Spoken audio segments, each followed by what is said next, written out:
Donc une petite vidéo pour vous montrer comment vous allez pouvoir travailler pendant l'absence liée à la formation de la semaine prochaine et finaliser le travail que vous avez entamé avec Madame Boiteau sur le regard des jeunes 2021 en lien avec le festival de la photographie de Bayeux. Alors tout d'abord, donc je vous ai mis un lien vers un Pearl Trees dans lequel vous allez pouvoir retrouver le QR code à flasher qui lui-même est intégré donc à cette fiche de travail dans laquelle vous avez toutes les étapes à suivre pour réaliser le travail et aller jusqu'au vote final pour choisir la photographie qui selon vous mérite de gagner. Vous avez également sur ce Pearl Trees le document créé par Madame Edan qui permet de savoir lire une image et avoir le bon lexique approprié pour pouvoir la commenter. Alors, une fois que vous allez scanner le QR code et donc accéder à cette carte, donc vous arrivez ici sur le Padlet.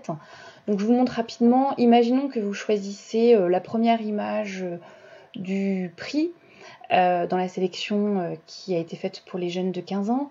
La première image, en fait, on comprend qu'on est dans la Cité du Vatican. Donc si vous voulez vous repérer, évidemment, vous pouvez jouer sur la carte. Donc vous savez que la Cité du Vatican est en Italie. Plus précisément, c'est une enclave au sein de la ville de Rome. Donc du coup, si vous voulez pouvoir sélectionner la Cité du Vatican pour ensuite travailler votre image et puis la légender, vous allez aller sur le petit plus qui est ici, donc un petit crayon qui s'affiche, vous cliquez et là vous allez prendre le petit repère rouge que vous allez glisser jusqu'à votre Cité du Vatican. Alors, on pourrait évidemment être beaucoup plus précis pour se retrouver précisément dans la Cité du Vatican. Voilà, ici, donc on aurait pu zoomer un peu plus et la trouver. Bon, pour le fait, hop, on va le faire ici, on reprend et on est là. Alors désormais, c'est bon, on a repéré Cité du Vatican. Ensuite, comment vous allez faire? Eh bien, vous allez intégrer des choses à votre image, vous allez pouvoir publier des choses. Alors, le mieux, à mon avis, c'est quand même de créer un fichier. Vous allez créer un fichier ou bien récupérer, alors créer au préalable un fichier, ou bien au préalable, aller sur les petits points qui sont ici, et charger une image ou le fichier que vous avez préalablement travaillé. À mon avis, c'est mieux de mettre directement votre image. Donc vous avez à charger une image ici. Donc imaginons que dans vos images, vous avez déjà fait la capture d'écran comme c'était demandé et repéré votre photographie. Hop, vous la retrouvez dans vos images et normalement elle va apparaître. Et ben, non, ça n'apparaît pas. Si, elle est là.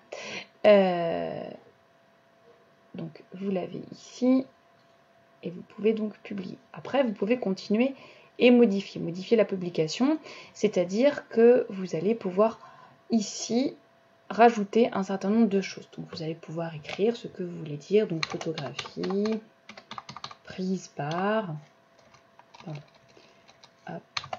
photographie prise. Donc vous rajoutez ce que vous voulez rajouter, vous mettez à jour et surtout évidemment vous êtes précis. Alors normalement du coup votre nom va apparaître puisque vous êtes connecté et vous avez donné votre nom, donc comme ça je pourrais vérifier que vous avez rajouté un certain nombre de choses. Dans cette vignette du coup vous pourrez également faire des interactions avec le site de Reporters sans frontières comme cela vous est demandé donc sur la fiche de travail qui est ici. Voilà, j'espère que ça a été clair, même s'il y a eu quelques petits couacs dans ma présentation qui est en direct, donc du coup c'est pour ça que ça y a quelques bafouilles, mais je pense qu'on a été assez clair. Et donc ce qui fait que, juste pour terminer, quand vous aurez fini, eh bien votre publication, elle va apparaître sur la carte.